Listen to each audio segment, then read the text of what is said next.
त्यांना comma specialist म्हणतात. त्यांनी कोमामधल्या 9 जणांना बाहेर काढलेलं आहे. ही त्यांची हिस्ट्री आहे.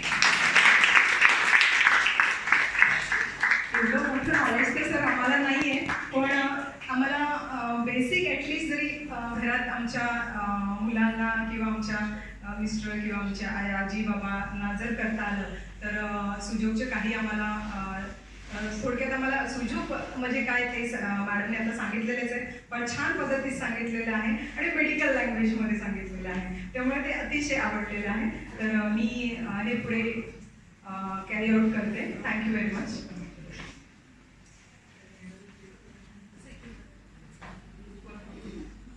प्रथम मी आपण सगळ्यांची माफी मागतो की फार उशीर झाला नाही, पण त्याचबरोबर डॉक्टर वैशाली डॉक्टर यांनी जे वेळ सांभाळली आणि नुसतीच वेळ सांभाळली नाही, तर त्यावेळेला त्यांनी बरंचसं मला माहिती आहे की त्यांनी बरंचसं आपल्याला मार्गदर्शन की सुजोग काय आहे हे त्यांनी आपल्याला सांगितलं असणार. त्यांनी अनुभव घेतलेला आहे आणि त्या एक मोठ्या उदात्त हेतूने याच्यामध्ये त्यांनी प्रवेश केलेला आहे. जेरियाट्रिक त्यांनी सांगितल्यामुळे मला पण तो जेरंटॉलॉजी हा विषय माझ्यासाठी पण फार मोठा आहे की मला त्याच्यामध्ये जाऊन काम करायचं आहे. आणि आमची मनं आणि मतं जुळली आणि त्यांना किती जेवढा वेळ मिळेल त्यावेळेला त्या पटकन आलेल्या आहेत.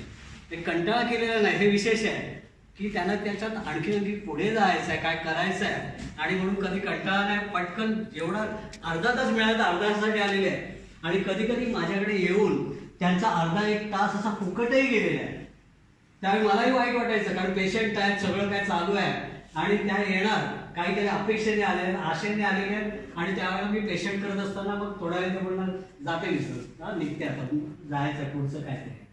हा मनाचा मोठेपणा त्यांचा. मला त्यावेळी वाईट वाटायचं की अरे ह्या गेल्या आता असं आहे, पण त्यांचा तो मनाचा मोठेपणा म्हणा आणि एक उदात्त हेतू आहे त्यांच्याकडे, त्यासाठी त्या काही त्रास सहन करायला त्यांच्या मनाची ती तयारी आहे.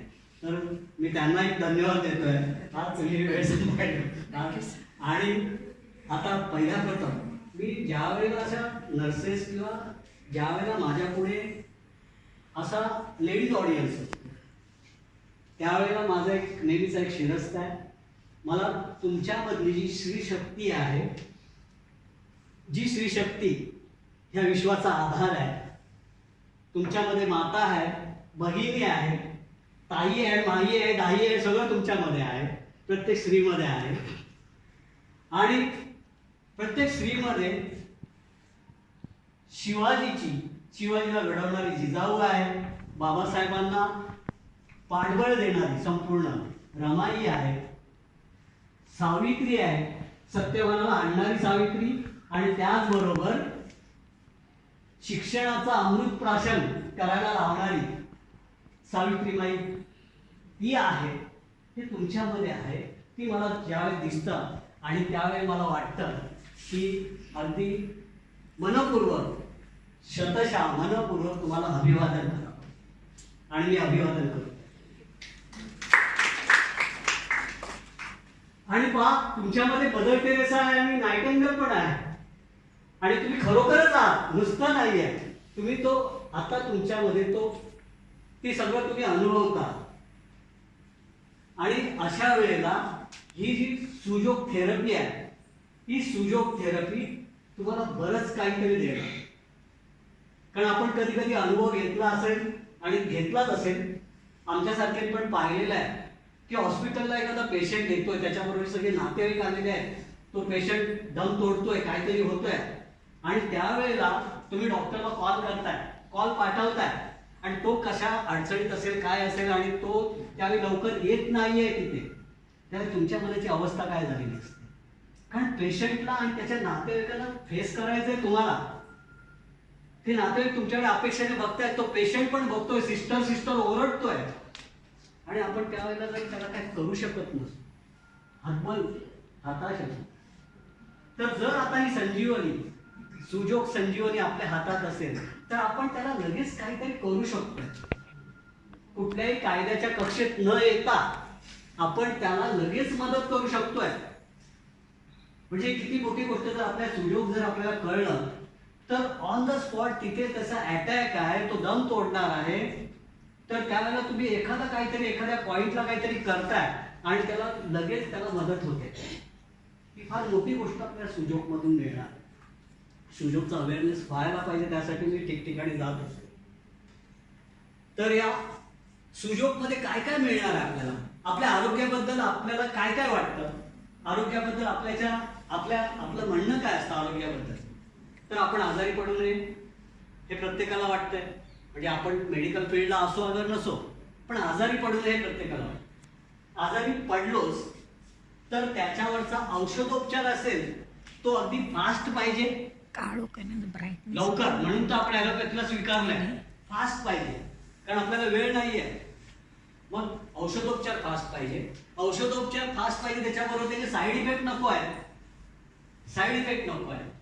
त्याच्यानंतर पैशाची पण बचत व्हायला पाहिजे, वेळेची आणि पैशाची बचत व्हायला. हे सगळं आपलं म्हणणं आहे, अख्ख्या जगाचं म्हणणं आहे. ते सगळ्या प्रत्येकाचं म्हणणं आहे की आपल्याला जी काय थेरपी पाहिजे, जे काय पाहिजे ते अशा पद्धतीने पाहिजे. आणि ही आपली वैश्विक डिमांड आहे, मागणी आहे, वैश्विक मागणी. सगळ्यांचं ते माइंड, सगळ्यांच्या माइंडमध्ये हेच आहे की आपल्याला हे पाहिजे, हे पाहिजे, हे पाहिजे. आणि ज्यावेळी वैश्विक माइंड ज्यावेळी तयार होतं त्यावेळी त्याचं सोल्युशन पण तो विश्वात्मा आपल्याला सोल्युशन तयार करून देतो. प्रत्येक वेळी तो सोल्युशन देतो त्या मागणीप्रमाणे. मग तो कधीतरी बुद्धाच्या रूपात देतो, तर कधी महावीराच्या रूपात देतो, कृष्णाच्या रूपात देतो. त्या वेळेचं सोल्युशन आपल्याला मिळत असतं. तसंच आता सोल्युशन मिळालंय, हे सुजोग मिळालेलं आहे. सुजोगमध्ये आपल्याला सगळ्या गोष्टी मिळणार आहेत. ह्या सगळ्या गोष्टी सुजोगमध्ये आपल्याला जे हवं आहे ते मिळते. सुजोगमध्ये अगदी सगळ्या पॅथिंगचं एक इंटिग्रेशन आलेलं आहे. मग त्याच्यात ॲक्युप्रेशर आलेलं आहे, नॅचरोपॅथी आलेलं आहे, रेकी आलेलं आहे, हिलिंग सिस्टीम जे प्राणिक हिलिंग आहे, या सगळ्या सिस्टीम आलेल्या आहेत. अगदी तुम्ही रक्तमोक्षण करत असाल, ब्लड लेटिंग, तर त्याच्यामध्ये ब्लड लेटिंग आलेलं आहे. ह्या प्रत्येक गोष्टी अधिक ऍडव्हान्स फॉर्म मध्ये आलेल्या आहेत. त्याच्या लिमिट्स तिथे होत्या. ॲक्युप्रेशरला लिमिट्स होती की बॉडीला आपल्या प्रत्येक शरीराला आपल्याला ॲक्युप्रेशर पॉईंट द्यावे लागतात, दाबावं लागतं शरीर. तिथे पण लिमिट्स येतात. ॲक्युपंक्चरला लिमिट्स येतात. इथे काही नाही. इथे जे आहे त्याला लिमिट आता नाही आहे, कारण जे आहे ते सगळं हातापायच्या बोटांवर आहे. म्हणजे आपण शरीरावर जे काय शरीराचा कुठलाही आजार असेल तो आपण घेणार आहोत फक्त हातापायच्या बोटांवर. आणि एखाद्या सर्जन सारखं आपण सर्जरी करू शकतोय हातापायच्या बोटांवर. जर समजा heart disease, coronary artery blockages आहेत, त्या ब्लॉकेजेस पर्यंत नुसतं हातावर आपण पोहोचू शकतोय. ब्रेन मधला समजा ट्युमर आहे, त्या ट्युमरकडे पोहोचू शकतो. मागाशी मॅडमने सांगितलं इंटरस्टिशियल लंग डिसीज आहे, त्याच्यामध्ये पण आपण त्या प्रकारे आपण तिथे जातोय आणि ते करतोय. हे असं एकदम वेगळं सायन्स आपल्याला, एक एनर्जी सायन्स आपल्याला ज्यांनी दिलं, त्या माणसाचं नाव आहे प्रोफेसर पार्क जे वू. हे कोरियाचे आहेत. त्यांनी सतत मनन चिंतन करत करत करत त्यांच्याकडे हे कसं काय त्यांच्या माइंड ब्रेनला स्ट्राईक झालं आणि ही एक वेगळी पॅथी आपल्या समोर आलेली आहे. याच्यामध्ये सगळं जे काही करणार ते हाताच्या आणि पायाच्या बोटांवर असतं. तर आता हातात पायाच्या बोटांवर म्हणजे नेमकं काय? आता पाय शिकायला पण एवढं सोपं आहे, कोणी शिकणार आहे. आपण तर उलट या फील्डचे आहोत, तर आपण ज्यावेळी शिकणार आहोत त्यावेळी अधिक काहीतरी चांगलं करणार. पण अगदी लेमॅन पण हे शिकणार आहे, कारण ही जी पॅथी आहे, ही उपचार पद्धती आहे, ती प्रयोगशाळेतून आली नाही. नंतर प्रयोगशाळेत आता त्याच्यात रिसर्च होत आहे. प्रयोगशाळेत आता अनेक डॉक्टर्स काम करतात की हे कसं घडतंय ते बघण्यासाठी. पण अगोदर जी निर्माण झाले ती त्याने दिली, त्या विधात्याने ही पॅथी आताची गरज जी आहे आपली, त्या गरजेसाठी त्यांनी एक प्रोफेसर पार्क जेवला माध्यम बनवून त्याच्या मार्फत ही पॅथी आपल्या समोर आणून दिली. नंतर आता प्रयोग चालू आहेत त्याच्यावर. आता अनेक देशामध्ये त्याच्यावर ॲलोपॅथीमधून त्याच्यावर रिसर्च चाललेला आहे. आता मध्यंतरी दिल्लीमध्ये पण 20 देशातून, आत्ता गेल्या आठवड्यात 20 देशातून डॉक्टर्स आलेले होते. आमचे परविंदर पण होते तिथे. आणि अगदी 7,000 लोकांनी 4 दिवसामध्ये तिथे याचा बेनिफिट घेतला. 4 दिवसामध्ये जे फ्री ट्रीटमेंट कॅम्प. तर ही पॅथी आता आपल्या पुढे आपण काय करणार आहोत की आपल्याला वेळ कमी आहे म्हणून आपण पटकन जरा मुद्द्याकडे आपण लगेच जाऊया की पॅथी नेमकं तुमच्या प्रत्येकापुढे प्रश्न पडू शकतो की हातापायावर म्हणजे नेमकं काय करतायत आपण. हातापायावर आपण ज्यावेळी ट्रीटमेंट देतोय ती काय नेमकं देतोय. तर हातापायावर ही ट्रीटमेंट कशी लागू पडते. हात आणि पाय हे आपल्या शरीराचं एक छोटं रूप आहे. हात आणि पाय हे छोटं रूप आहे हे समजून घेतलं की आजपासून पण तुम्ही काही गोष्टी लगेच ट्रीटमेंट करायला मोकळे व्हा. एवढे सोपं सायन्स आहे. त्याच्यासाठी आपल्याला अनेक वर्षे घालवावी लागणार नाही. नंतर गव्हर्नमेंट त्याच्यामध्ये ज्या वेळेला रेकग्निशन देणार आहे त्यावेळी मोठा कोर्स होणार आहे तो नंतर. आता गव्हर्नमेंटचं जोपर्यंत रेकग्निशन नाही आहे तोपर्यंत आपण हे सगळं करणार आहोत. गव्हर्नमेंटने रेकग्निशन दिलेलं आहे मायक्रो ॲक्युपंक्चर नावाने. आता पुढच्या वर्षापासून येणार आहे. मग मोठे कोर्सेस होणार आहेत त्याचे. तर हात आणि पायावर नेमकं कसं होत आहे? हात आणि पाय हे शरीराचं एक प्रतिरूप आहे, छोटंसं रूप आहे. पहा कसं आहे ते. मी जर हे सेंट्रल पार्ट आहे माझ्या शरीराचा आणि याच्यातून 5 भाग बाहेर पडलेले आहेत. मान, 2 हात आणि 2 पाय, 5 भाग बाहेर पडलेले आहेत. आपल्या हातामध्ये पण दिसत आहे 5 बोटं बाहेर पडलेली आहेत. म्हणजे हाताचं आणि शरीराचं कुठेतरी आपल्याला कनेक्शन दिसत आहे की याच्यातून ही 5 बोटं बाहेर पडली, इथून 5 भाग बाहेर पडलेले. परत जरा आणखीन डिटेलमध्ये बघण्याचा प्रयत्न केला तर हा भाग छोटा आहे. हातामध्ये पण अंगठ्याचा भाग आहे तो छोटा आहे. म्हणजे तो याच्याशी कनेक्टेड असणार, याच्याशी संबंध दाखवत असणार. त्याच्यानंतर हे जे 2 पाय आणि 2 हात जे आहेत ते एकाच दिशेने आहेत, जमिनीच्या दिशेने एकाच दिशेने. तर इथे ही 4 बोटं काय दिसत आहेत? एकाच दिशेने दिसत आहेत, जमिनीच्या दिशेने. म्हणजे ही 4 बोटं याच्यामध्ये 2 पाय असतील आणि 2 हात असतील. आता पाय जे आहेत ते मध्ये आहेत आणि हात बाजूने असतील. मग इथे पण आपल्याला दिसत आहे, इथे हे 2 काय असतील? पाय असतील आणि साईडला 2 हात असतील. म्हणजे ही सिमिलॅरिटी इथे दिसते, शरीराची आणि या हाताची सिमिलॅरिटी दिसते. आणखी जर बघितलं तर पाय इथे 2 मला हे सांधे दिसत आहेत, तसे 2 फोल्ड दिसत आहेत. इथे अंगठ्याला 2 फोल्ड आहेत, एक फोल्ड आहे, एक फोल्ड आहे, 2 फोल्ड आहे. म्हणजे इथे मला काय झालेलं असेल ना तर ह्या फोल्डवर मी बघणार आहे आणि इथे काय वाटत असेल तर ह्या फोल्डवर बघणार आहे. त्याच्यानंतर ह्या हाताला मला 3 सांधे आहेत, 1 2 3. जर माझा हात आहे तर इथे पण 3 सांधे आहेत, 1 2 3. पायाला 3 सांधे आहेत, 1 2 3.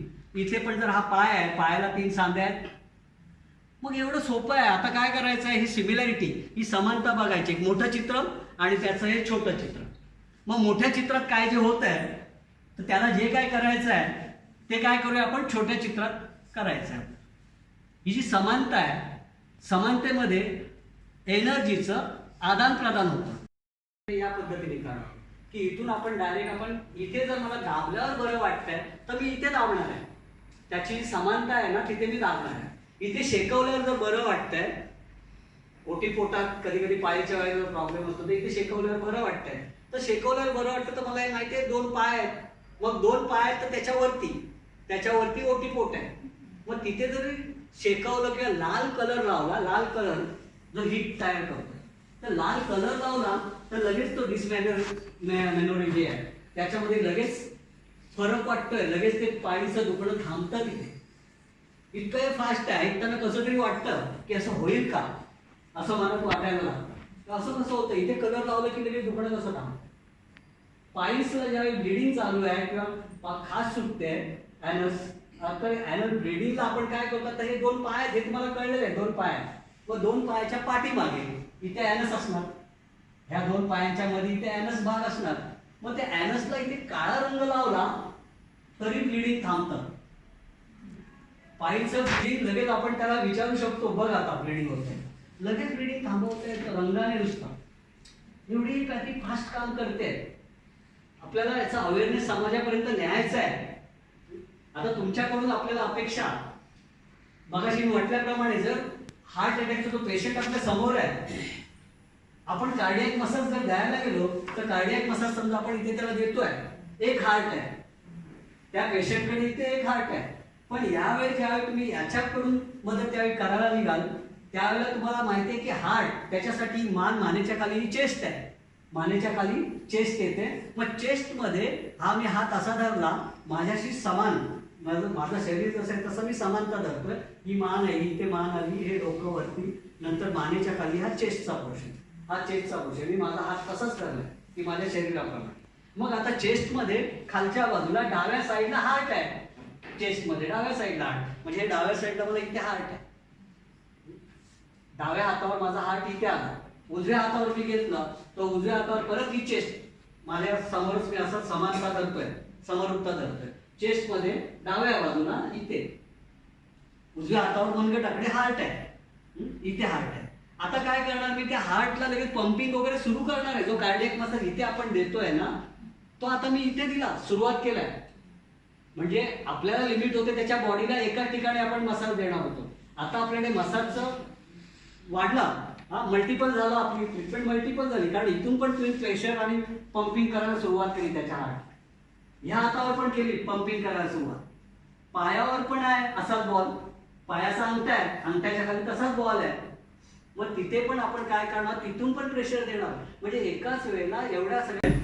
जर तुम्हाला इथून कुठलंही दुखणं असं वाटत असेल, सेंट्रल पार्ट नाकात काहीतरी आता सुरू झालेलं आहे, आता मला शिंका सुरू झाल्या की नाक ब्लॉक होतोय, आता घशामध्ये काहीतरी सुरू झालेलं आहे, चेस्टमध्ये इथे काय हार्ट बर्निंग आहे काय असेल ते, इथे दुखतंय, इथे नाभिकच्या वर पोटी पोटात किंवा वरच्या पोटामध्ये दुखतंय, अगदी युरिनरी प्रॉब्लेम, म्हणजे जे काही ते मधल्या भागामध्ये जे काय होत असेल, तर त्यावेळी काय करायचं आपल्याला, अंगठ्यावर इथे मधोमध असं उभी एक काडी, माचीची काडी असेल तरी चालेल, अगरबत्तीची काडी असेल तरी चालेल, एवढी 1 सेंटीमीटरची काडी आपण अशी इथे अशी उभी लावणार, मधोमध उभी लावणार. समजतं मी काय बोलतोय? हा, काडी उभी लावणार मधोमध, आणि ती लावून लगेच बघायचं आहे 1 मिनिटभरामध्ये काय होतंय. जर त्याचं दुखणं वाढत असेल, त्याला विचारायचं, 3 प्रश्न विचारणार. दुखणं वाढतं, कमी होतं की आहे तसंच आहे, हे 3 प्रश्न विचारायचे. हे असं लावायची आहे आणि 3 प्रश्न विचारायचे. जर तो बोलला वाढतंय बोलला, तर ती काडी काढायची आणि उलटी करायची. आपण उलटी नाही करायची, काडीला उलटी करायची आहे. काडीला उलट करायचं, म्हणजे वरचा हे नॉर्थ आणि साऊथ ध्रुवाची संकल्पना, पोलची कल्पना आहे ती. तर ध्रुव बदलायचे, उलटा करायचं आणि त्याला बघायचं, परत विचारायचं आता काय वाटतं, की तू सांगणार आहे की बरं वाटतंय म्हणून. एकदम पहिल्यांदाच कधी कधी तू सांगतो अरे बरं वाटतं, नाही बरं वाटलं, वाढतंय बोललं तर बदलवलं त्याला बरं वाटतं. समजा तुम्ही लावलंय आणि तो म्हणतो काहीच नाही वाटत तरी उलटा करून बघ. कारण कधी कधी त्याला अनालाइज करणं जमत नाहीये, त्यावेळेला त्याचं दुखणं किंवा त्याचं लक्ष लागत नाही, त्याला समजत नाही. कधी कधी काय करते, काडीलाच बघतात. आपल्याला काय होतं ते बघत, काय झालं काडी काय होणार आहे त्याला माहिती नसतं. त्याला वाटतं काहीतरी जादू करतोय, म्हणजे त्याच्या दुखण्यावर लक्ष नसतं, काहीतरी होतं. म्हणून मग जर तो बोलला काहीच नाही वाटलं तरी उलट करून बघ. मग कधी कधी जर चुकीचं असेल, ह्या पॅथीचं हे वैशिष्ट्य आहे, आपण जर चूक करत असू तर शरीर रिजेक्ट करतं. ह्या पॅथीमध्ये आपल्याला लगेच कळतं, म्हणजे त्याच्यावर कुठलेही साईड इफेक्ट होत नाही. कारण बाकीच्या ठिकाणी आपण महिना एखादी गोष्ट चालू ठेवतो आणि त्याचे साईड इफेक्ट होतो. इथे जर साईड इफेक्ट होणारच नाही, कारण लगेच त्याची बॉडी रिजेक्ट करते, ते नको आहे सांगते. तर काय करणार, त्याला जर चुकीचं असेल तर बॉडी परत होणार नाही, काढ हे नको. म्हणजे मग आपण कळेल की पहिल्यांदा जे लावलेलं ते बरोबर. तर हे तुम्हाला कळलं, आपण आजपासून आपण वापरू. यासाठी आम्ही काय करतो, कधी कधी मॅग्नेट घेतो. एक स्टिक मॅग्नेट असतं, लांबडं मॅग्नेट असतं, ते मॅग्नेट मुद्दाम वापरतो आम्ही. काडी जर काही नसेल तर काडी वापरतोय, किंवा इयरफोनची वायर जर असेल, आमचे काही स्टुडंट आहेत ते इयरफोनच्या वायरीचे तुकडे ठेवतात बारीक आणि पटकन तो इयरफोन वायरीचा तुकडा लावतो आणि तो तुकडा उलटा सुटतो.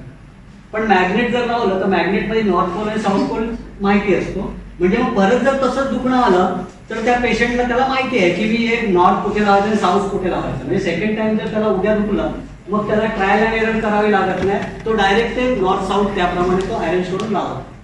नाहीतर मग आपण काय करतो, इयरफोनच्या वायरीचा तुकड्याचा फायदा एक चांगला होतो की ज्यावेळी मला असं दुखतंय तर त्यावेळेला आपण मगाशी म्हटलं की ही मान आहे तर हे वरती डोकं आहे आणि डोक्याचा इथे 2 डोळे असतील, इथे हे कपाळ आहे, त्या कपाळावर आपण असं आडवी इथे ही वायर अशी आडवी आडवी वायर लावली, वायर फ्लेक्झिबल असते त्याच्यामुळे वायर अशी लावली आणि जर त्यांनी म्हटलं की नाही वाढतंय म्हटलं वायर काढायचे, पुन्हा तिचा नॉर्थ साऊथ बदली करायची आणि इथे लावायची, लगेच बरं वाटतं. आता ह्याला आपण मगाशी मॅग्नेट लावलेलं आहे, मॅग्नेट होतं आपल्याकडे. तर या पद्धतीने तुम्ही आजपासून हे वापरू शकता. मॅग्नेट पण वापरू शकता, मॅग्नेट नसेल तर काडी, इयरफोनच्या वायरीचा तुकडा हे पण वापरू शकता. आता हे झालं फ्रंट साईडला तुम्ही हे लावलं आणि त्याला विचार आता किती टक्के बरं वाटलं, तो जर तो बोलला 40% बरं वाटलं 40% बरं वाटलं, ठीक आहे, ते इथेच ठेवा आणि दुसरी काडी घ्या, दुसरी काडी दुसऱ्या अंगठ्यावर, दुसऱ्या अंगठ्यावर दुसरी काडी घ्यायची आणि मग तिथे परत त्याला ते 3 प्रश्न, ट्रायल अँड एरर, की आता कसं वाटतं. जर तो बोलला की नाही बिघडतंय तर उलट करा. म्हणजे दोन्ही मिळून मग त्याला तो सांगेल की हा इथे 40% वाटलं, आता मला 60% बरं वाटतं, म्हणजे दोन्ही बरोबर आहे. आणि मग त्याला ते ठेवायला सांगा, 1 तास 2 तास ठेवायला सांगा आणि नंतर बरं वाटल्यानंतर त्याला बोलायचं काढ. आणि पाहिजे तर पुन्हा करून ठेव तिथे नॉर्थ आणि वरची बाजू कुठली होती, खालची बाजू कुठली, डाव्या हातावर कुठली होती, उजव्या हातावर कुठली, चिकटपट्टी चिकटवून ठेवायचं आणि ते नंतर बरं वाटल्यानंतर काढायला सांगायचं. रात्री झोपण्यापूर्वी हे काढायलाच सांगायचं आहे, झोपेमध्ये लावून ठेवायचं नाही आहे. समजा त्याला झोप येत नाही म्हणून लावलंय तर त्यांनी घरच्याला सांगून ठेवायचं मी झोपल्यानंतर माझं हे काढून ठेवा. कारण रात्रीमध्ये त्या एनर्जीचे जे ट्रान्सफॉर्मेशन होणार आहे तर कदाचित आपल्याला अनावश्यक काहीतरी त्याच्यामध्ये घडेल आणि आपण झोपेत असतो, म्हणून ते कळायला पाहिजे. म्हणून झोपेमध्ये मात्र ते ठेवायचं नाही, त्याला पूर्ण इन्स्ट्रक्शन देऊन. आता हे झालं फ्रंट साईडला. मग आता बॅक साईडला असेल तर आता तुम्हाला कळणार आहे, बॅक साईडला मला हे सगळं इथून आता माझं इथे दुखतंय, मानेमध्ये सर्वाइकलचं दुखणं आहे, थोरॅसिक आहे, लंबर आहे, हा अगदी कॉसिक्स पर्यंत जे काय असेल, हा अगदी मूळव्याध असेल, तर मी काय करणार, पाठीमागे तशीच काडीची काय करणार आहे, मधोमध इथे लावणार आहे, मधोमध व्हर्टिकल, हा उभी लावणार आहे. इकडे पण लावताना उभीच लावते, व्हर्टिकल लावणार आणि परत विचारणार 1-1.5 मिनिटामध्ये लगेच. इतकं हे पेन रिलीफ करण्यासाठी इतकं पटकन लगेचच्या लगेच तुम्ही त्याला विचारताय आणि लगेच आता या बाजूला जसं केलं तसं इकडून पण त्याच प्रकारे आपण पुन्हा दोन्ही अंगठ्यावर घेऊ शकतो. तर हे आजपासून तुम्ही वापरू शकता. आणि खरोखर लोकांना वाटतं ही जादू आहे म्हणून. आम्ही ज्यावेळेला असं दाखवतो, आता इथे दादरला ते बाबासाहेब आंबेडकर 6 डिसेंबरला ज्यावेळेला, तर त्यावेळेला आम्ही रोडवर हे दाखवत होतो लोकांना. तर ते पब्लिक आम्हाला विचारायचे ती काडी किती रुपयाला, काडी किती रुपयाला विचारायचे, हो आम्हाला काडी पाहिजे, काडी किती रुपयाला. कारण त्यांना वाटायचं काडीमध्ये काहीतरी आहे त्यांच्या. आम्ही ते काडीचं त्याला एक्सप्रेशन देत होतो, त्यांना वाटायचं काडी द्या. माझा एक प्रश्न आहे, मला थायरॉइड नोड्यूल आहे, तर मला ना इथे घसा पूर्ण सारखा दुखत, ही साईड सतत दुखत असते आणि थोडंसं असं अल्सरेशन आहे जिभेला. तर मी सगळीकडे दाखवून वगैरे आले तर ते कंटिन्यू दुखत असतं. फक्त मी झोपते तेव्हाच मला तो रिलीफ असतो, बाकी मला कधीच रिलीफ नसतो. आताही दुखत आहे. हा, असं ते कंटिन्यू आपण एक प्रयोग म्हणून प्रयत्न करून मी त्याला ट्रीटमेंट हवी. तरी पण आपल्याला काय वाटतं, आता आपण सर बघायला हरकत नाही. कधी कधी एक्स्ट्रा ट्रीटमेंटची गरज असते. ह्या गोष्टी आपण बेसिक म्हणतो, कधी एखाद्या आपण फेल्युअर बनवतो, त्याला बेसिक आहे. आणखीन काही गोष्टी असतात. तर यांचं विद्या इथे यांना त्यांचं नोडून त्या बाजूला आहे ना, तर इकडून साईडला हे लावून ज्या बाजूला आहे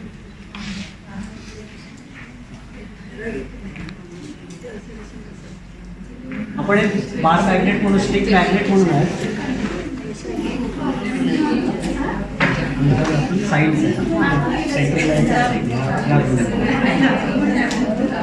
आता बघूया आपण काय वाटतंय त्यांना. तुम्ही आता तुम्हाला किती काय वाटतंय ते तुम्ही ऑब्झर्व करा, म्हणजे तुम्हाला अॅनालाइज करता येईल की बाबा ते कमी होतंय. तर हे झालं तुम्हाला आता ढोकळाचं दुखणं आहे, ढोकळाचं दुखणं आहे. आपण हाताची पोझिशन आपण अशी धरतो आहोत, शरीराची पोझिशन अशी धरतो आहोत, म्हणजे सिमिलॅरिटी. ही माझी फ्रंट साईड आहे, ही फ्रंट साईड फेअर साईड आहे आणि पाठीमागची डार्क साईड म्हणजे दाट, बरोबर आहे. म्हणजे मी माझं सिमिलॅरिटी समानता अशी दाखवतो, शरीरात समानतेप्रमाणे हात धरलेले आहे. ही फेअर साईड आहे, ही बॅक साईड आहे.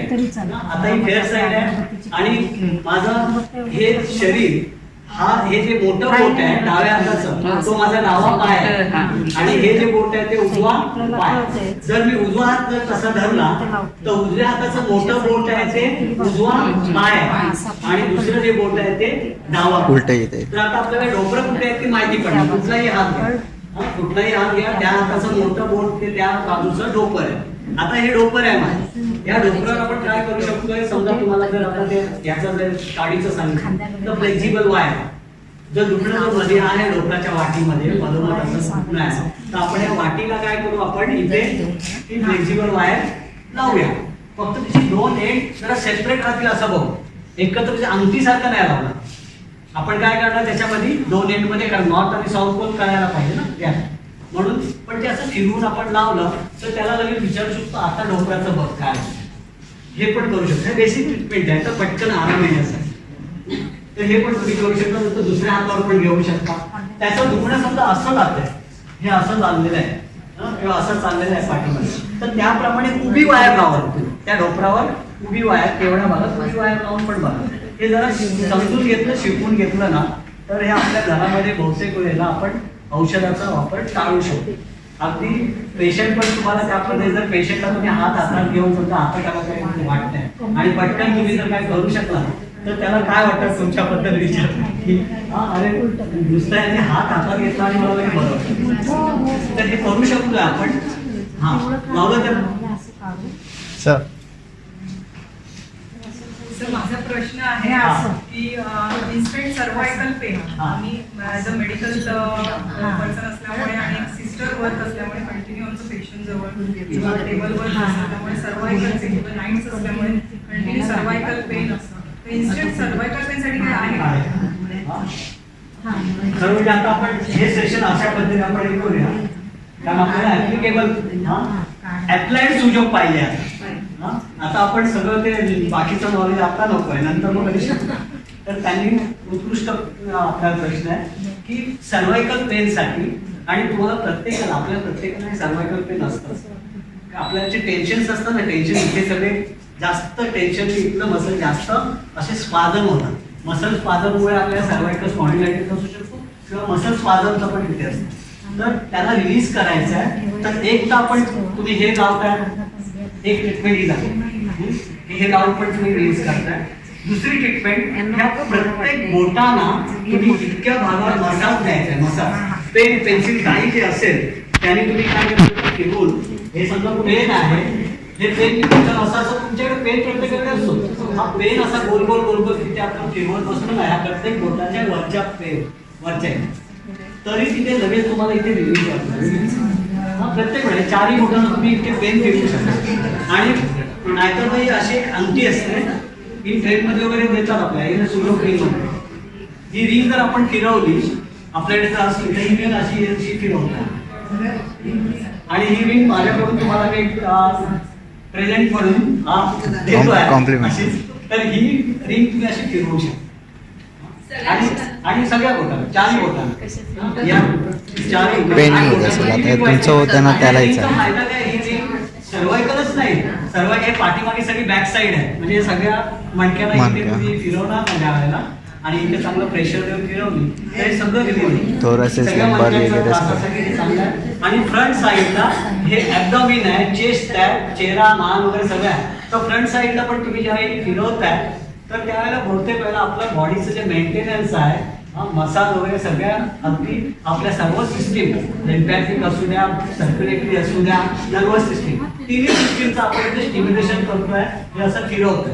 बोट गरम वाटेपर्यंत थोडं फिरवायचं नंतर दुसऱ्या बोट घालून ठेवायची नाहीये पण चारही बोट अंगठ्याला वगैरे अंगठ्यामध्ये लूज होईल लूज पडेल ना म्हणून अंगठ्याला आणि नंतर वाटेल त्यावेळी विकत घेऊ शकता. ट्रेनमध्ये पण विकायला येतात ट्रेनमध्ये पण येतात ॲक्युप्रेशरच्या दुकानातून लिहिलं असेल आणि रिंग कोणाला तुम्ही गिफ्ट म्हणून पण देऊ शकता. एक 25 रुपयाची चहा बांधण्यापेक्षा 10 रुपयाची रिंग त्याला दिलेली चांगली आहे. तर हे पण आहे काही लोक त्या रिंग कोणाकोणाला भेटल्यानंतर देत असतात. तर हे त्यांनी सांगितल्याप्रमाणे सर्वायकल स्पॉन्डिलायटिसवर इथे प्रत्येक ठिकाणी आपण मसाज देणार आहोत. आणखी इथे मेथीचा एक दाणा असा प्रत्येक ठिकाणी इथे तुम्ही तो पेनफुल पॉइंट मिळतो. तिथे मधोमध इथे सर्वायकलचे वर्टिब्रा जे आहेत 7 वर्टिब्रा त्याचा पॉइंट इथे आहे ह्या जॉईंटवर इथे पॉइंट आहे 7 वर्टिब्राचा त्याला रिप्रेझेंट करणारा पॉइंट आहे. तर आपण काय करणार तिथे माचिसच्या त्या काडीचा गूळ जो आहे गंध आहे त्या गंधाने इथे चेकिंग करून बघणार मोस्ट पेनफुल टेंडर पॉइंट आपल्याला मिळतो ज्यावेळी तुमचा सर्वायकलचा त्रास आहे. तर त्यावेळेला त्याच पेनफुल पॉइंटवर तिथे मेथीचा दाणा चिकटवून ठेवा लावून ठेवा त्याला मध्ये मध्ये दाबा.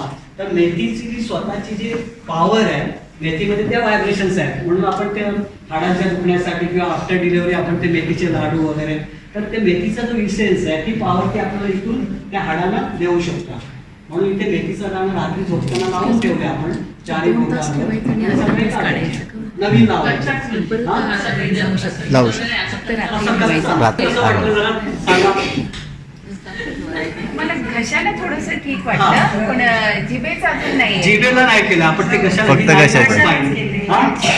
घशाला थोडंसं मला घशाचं ते नोडूलचं बोलताय हा. हा, आणि ते पेनिंग त्यांचं थोडस कमी थोडं कमी वाटतंय झालं ना लगेच लावल्या किती वेळात तरी मिनिट 2 मिनिट किती वेळ हा, 2-3 मिनिटात झालं. 2-3 मिनिटाचं म्हणजे एवढं फास्ट आपण याच्यामध्ये कारण गोळी न घेता कुठलंही औषध पोटात जायला वेळ लागणारच आहे पण Magnet आहे. एनर्जी लेवल असल्यामुळे ते पटकन लगेच जाणवतं 2-3 मिनिटामध्ये लगेच आणि आता मला जिभेसाठी वगैरे ट्रीटमेंट घ्यायला कारण पण तुम्ही हे करू शकता हा? तुम्ही करता हो ट्रीटमेंट आहेत त्याचे सगळे ट्रीटमेंट आपल्याला हा दादरला आपलं क्लिनिक आहे हा दादरला तिथे सगळीकडे जाऊन आली. उपलब्ध असेल.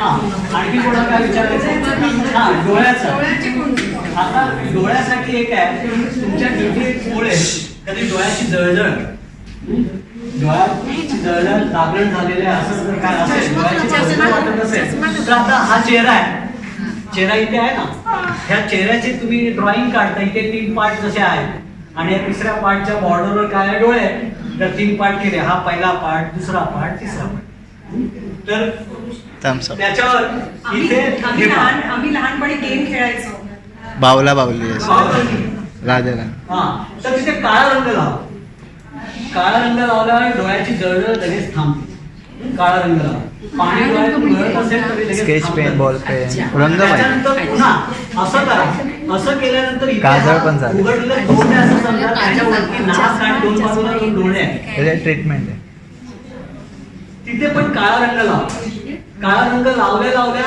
लगेच ते समजतं आपण बेसिकच चांगल्या प्रकारे आपल्याला ती समजा भगभग ऍडव्हान्स डोळ्याची प्रायोरिटी झालेली 6 आहे. असं तुझं पूर्ण काही शांत. करूया. आता दुसरा एक आपल्याला असणारा नेहमीचा एक सतावणारा बीपी शूट झाला असताना काय बरोबर आहे ना बीपी शूट झालेल्या औषध गोळ्या आपल्या चालू आहेत पण आता बीपी कंट्रोल मध्ये होत नाहीये आणि आपण घाबरतोय की पॅरालिसिसचा अटॅक येऊ शकेल ब्रेन हेमरेज होऊ शकेल ह्या गोष्टीला आपण हेल्थ कॉन्शियस असल्यामुळे आपण जास्त घाबरतो बाकीच्या लोकांना नाही त्यांना काय कळत नाही पण आपण हेल्थ कॉन्शियस आहोत आपल्याला लगेच भीती वाटत नाही आपला भीती आणखी वाढायला सुरुवात होते. पण त्या रिस्क मधून बाहेर काढायचं आपल्याला तर काय करायचंय टिप ऑफ द थंब किंवा बोटांच्या प्रत्येक टिप मधून ब्लड लेटिंग करायचं एक सुई टोचायची आहे, जी काय असेल तुमच्याकडे त्या सुईने एक थेंबर रक्त निघालं बस बोटांमधून पायाच्या अंगठ्यामधून पण जिथून तिथून तुम्ही काढल्यानंतर तुम्ही बघा की लगेचच्या लगेच ते बीपी नॉर्मलला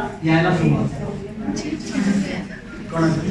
वेट लॉस लाईफ हा आहे कोणाचं तुकड्याचं कोणाला लावलेलं आता मी पेडला हा सांगा ना तुम्ही पेडला थोडं रिलीफ वाटलं अच्छा किती वेळ जास्त आहे नका करू नाही तर पूर्ण 2 to 3 हेवी आणि काय लावलंय तिथे 2 मॅग्नेट लावले मॅग्नेट वेट लॉस साठी पण ट्रीटमेंट आहे वेट लॉस साठी पण ट्रीटमेंट आहे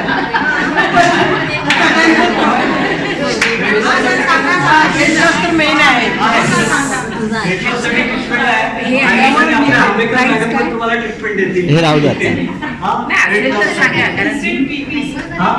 हा. तर बीपीचा तुम्ही मला ती इथे- आणखी द्या तिथे blood ते देणार, सगळ्यांना देणार. BP तुमचा normal आहे. आम्ही सगळ्यांना देणार आहे आणखी. आणखी जर बीपीला आणखी कमी करायचं असेल तर तुम्ही ब्लॅक लाईन ह्या पहिल्या बोटाच्या मधोमध असे ब्लॅक लाईन ओढायचे फ्रंट आणि बॅक दोन्ही बाजू स्केच पेन हा स्केच पेननी मधोमध अशी ओढायचे सरळ फ्रंट आणि बॅक तरी पण आणखी बीपीला आपल्याला बीपी खाली यायला मदत होते.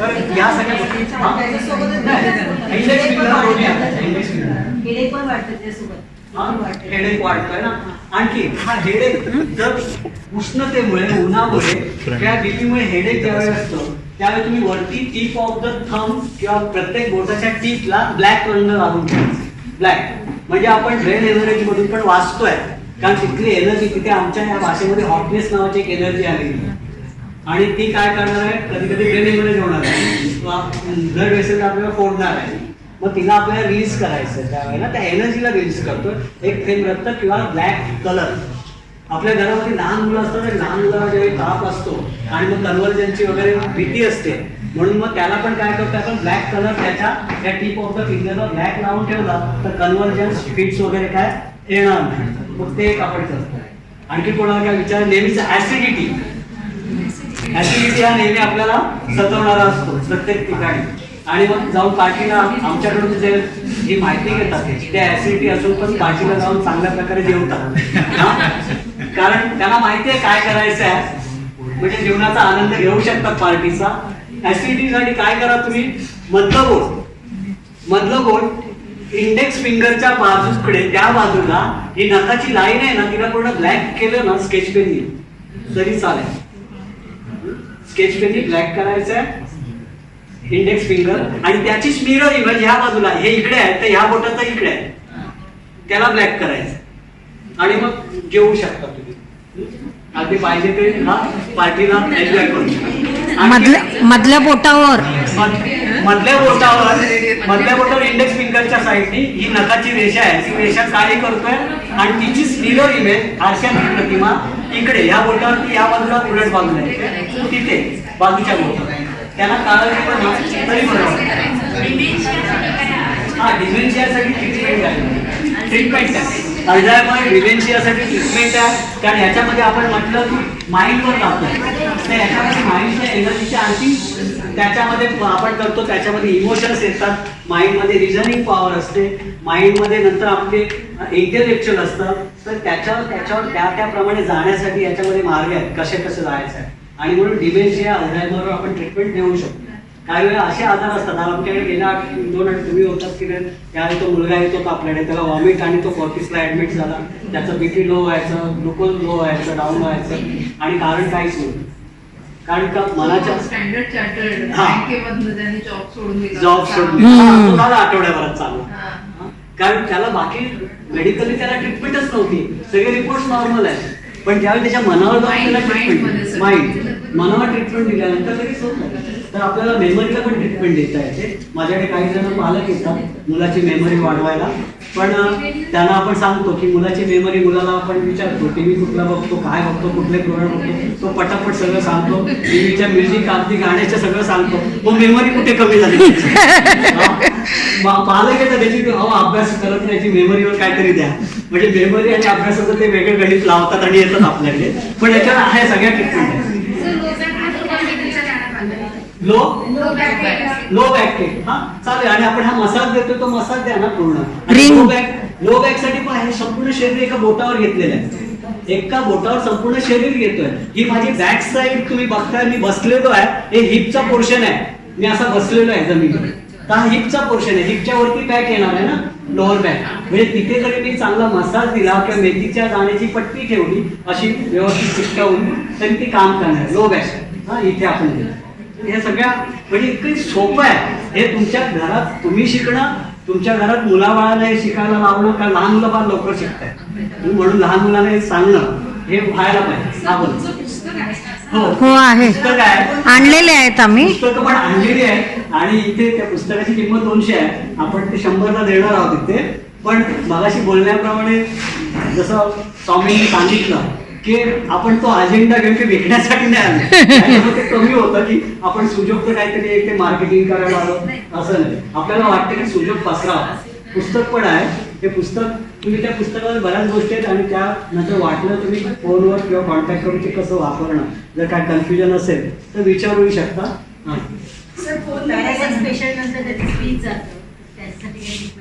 पॅरालिसिस पेशंट स्पीच हा, कारण याच्यामध्ये आपण म्हटल्याप्रमाणे काय प्रत्येक पार्टला ट्रीटमेंट आहे, प्रत्येक पार्टची ट्रीटमेंट आहे. त्याच्यामुळे जर त्याचा स्पीच म्हणजे ते ओकल कार्डला समजा तिथला नर्व सप्लायचा काय प्रॉब्लेम असेल तर आपण तिथे ती ट्रीटमेंट आहे. प्रत्येक आता बेल्स पाल्सी असेल तर आपल्याला माहिती आहे की त्याच्या इथल्या नर्व्स आपल्याला द्यायची आहे. म्हणजे इथे तुम्ही प्रत्येक सिस्टीमवर ट्रीटमेंट आहे, नुसतं ऑर्गनवर नाही तर ऑर्गनच्या आतमधल्या प्रत्येक गोष्टीला. म्हणजे माझा हार्ट आहे तर हार्टच्या सगळ्या ज्या गोष्टी आहेत, हार्टचा मसल आहे म्हणजे मसलची ट्रीटमेंट आहे, हार्टची कंडक्शन सिस्टीम आहे म्हणजे नर्वस सिस्टीम आहे तिला ट्रीटमेंट आहे, हार्टची स्वतःची सर्क्युलेटरी सिस्टीम आहे तिला ट्रीटमेंट. प्रॉब्लेम कुठलाही असू द्या, प्रत्येक ऑर्गनचा कुठल्याही सिस्टीमचा त्या ऑर्गन मधला आपण अशा पार्टची ट्रीटमेंट आपण देऊ शकतो. म्हणजे आपण एक मेडिकल डॉक्टरचं काम करणार आहोत, एक मेडिकल डॉक्टर सारखं. आणि कधी कधी आपण मेडिकल डॉक्टर एखाद्या विषयाचा स्पेशालिस्ट असतो, पण इथे काय होणार, तुम्ही सगळ्याच विषयाचे तुमच्याकडे लोक येतात. आता मॅडम बघतायत तिथे की किडनीवाले पण येत आहेत आणि कोण गॉल स्टोन आहे तो पण येतोय, पिरियडचे प्रॉब्लेम घेऊन येत आहेत, पीसीओडीचे प्रॉब्लेम, फायब्रॉइडचे प्रॉब्लेम्स इथे सहज दूर होत आहेत. पिरियडचे प्रॉब्लेम सहज दूर होत आहेत. इनफर्टिलिटीसाठी पहा किती उत्कृष्ट ट्रीटमेंट आहे की ज्यांना आपण सांगतोय की आता IVF किंवा याच्यासाठी टेस्ट ट्यूब बेबीसाठी आपण काय करतोय की त्याच्या स्पर्म आणि ओव्हमला ट्रीटमेंट देतोय, स्पर्म आणि ओव्हमच्या माइंडला ट्रीटमेंट देतोय की ज्यामुळे काय होतं, ज्यांच्यात दोष नाहीये पण डॉक्टर बोलतात का होत नाही कळत नाही, मग ते टेस्ट ट्यूब बेबीचा पर्याय सुचवतोय. अशा वेळेला आपण काय करतो, स्पर्म आणि ओव्हमच्या माइंडवर जातोय आणि त्यांच्यात अफिनिटी वाढवतोय की त्याच्यामुळे फर्टिलायझेशन होईल आणि आपल्याला इनफर्टिलिटीच्या केसेस अशा सॉल्व्ह करता येतात. आपल्याकडे अशा आता ही तिसरी केस झाली इनफर्टिलिटी की हे होऊ शकतं, पण प्रत्येक वेळेला मी असं छाती टोकपणे मी बोलू शकत नाहीये, कारण का त्याच्यासाठी मोठा डेटाबेस लागतोय आणि अनेक पेशंट ज्यावेळी येतील, अनेक पेशंट आपल्याकडे येत नाहीये, एखादा येतोय, त्याच्यामुळे आपण याचा आपण आता पण छाती टोकपणे आपण 100% मी हे करतोय हे मी बोलू शकत नाही. पण हे आपण ज्यावेळी करू सगळेजण आणि हे वाढत जाईल त्यावेळी याचा डेटाबेस पण तयार होईल आणि पुढच्या येणाऱ्या समाजाचा फायदा होईल. म्हणजे आज जी स्टेज असेल, माझी पण जी स्टेज, मी दिवसेंदिवस मी स्वतःला अपडेट होत चाललोय. तर याच्यामध्ये आपण तुम्ही सगळे उतरल्यानंतर अधिक चांगलं काहीतरी काम करताय, आपल्याला रिसर्च वर्क करताय याच्यामध्ये. तर आणखी कोणाला काय विचारायचं आहे? आपण याच्या ट्रीटमेंट आहे, गॉल ब्लॅडर स्टोनची ट्रीटमेंट आहे, स्टोन फुटू शकतात आणि डिझॉल्व म्हणजे ते फुटणार आहे, फुटल्यानंतर ते निघणार आहे. आता गॉल ब्लॅडर स्टोन आयुष्यभर आतमध्ये राहिले तरी चालतात, फक्त तो ज्या वेळेला त्या डक्ट मध्ये आला तर प्रॉब्लेम करतोय.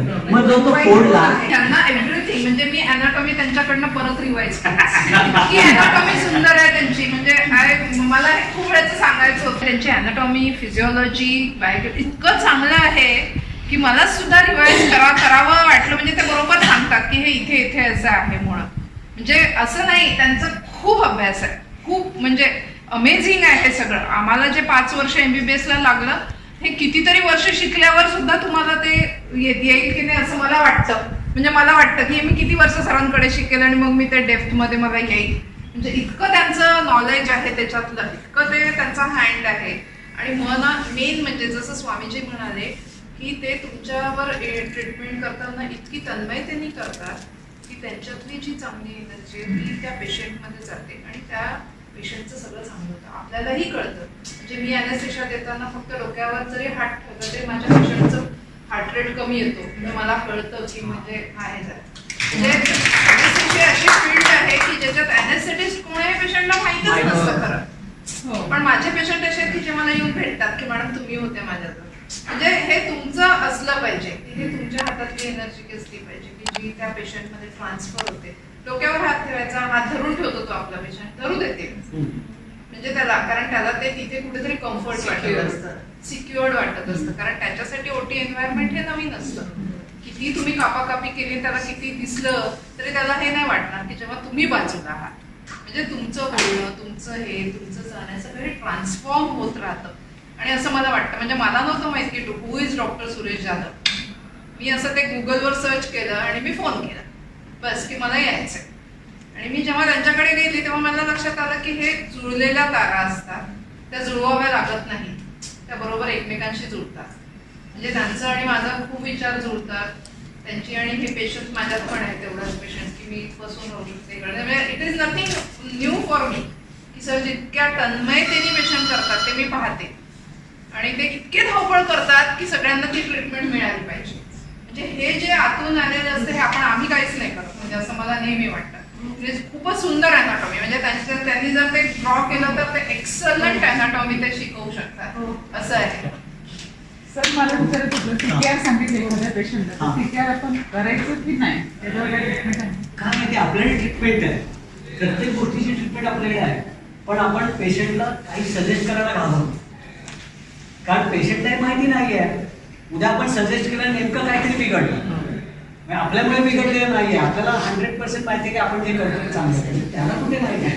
पण तो ते सगळं ब्लेम आपल्याला करेल नाही, तुम्ही काहीतरी केलं म्हणून बिघडलं. आता आमचा एक नातेवाईक होता, हिचा मावस भाऊ आहे, त्याला सिरोसिसचा प्रॉब्लेम. Cirrhosis. आणि सिरोसिसचा प्रॉब्लेम त्यांना आम्ही समजावून सांगितलं की हा प्रॉब्लेम असा आहे, तुम्ही तुम्हाला तात्पुरतं बरं वाटलंय, पाणी टॅपिंग केलं बरं वाटलंय आणि नंतर परत होणार, परत टॅपिंग करावं लागणार आहे. आणि आपल्याकडे असे पेशंट आपण केलेले आहेत. एक पेशंट असा होता की त्याचं heart failure, kidney failure, liver गेलेलं आणि पोट 39 इंच असं बाहेर आलेलं आणि त्याला टॅपिंग पण ज्यावेळी डॉक्टर सांगितलं करू शकत नाही त्यावेळी तो आपल्याकडे आला आणि म्हटलं कसं तरी मला मरण जरी चांगला आला तरी बस. आणि तो चांगला झाला 3-4 वर्ष आणि पोट ते 39 इंचवरून 32 वर आला आणि शर्टिंग करून तो फिरायला आला. नाहीतर तो असं झपा घालायचा, इथे कुशी ठेवायचा आणि दाढी वाढवलेली, कारण तो नाहीतर बरोबर बाई वाटेल म्हणून त्याने ते दाढी वाढवलेली. आणि तो पेशंट 4 वर्ष चांगल्या प्रकारे जगला.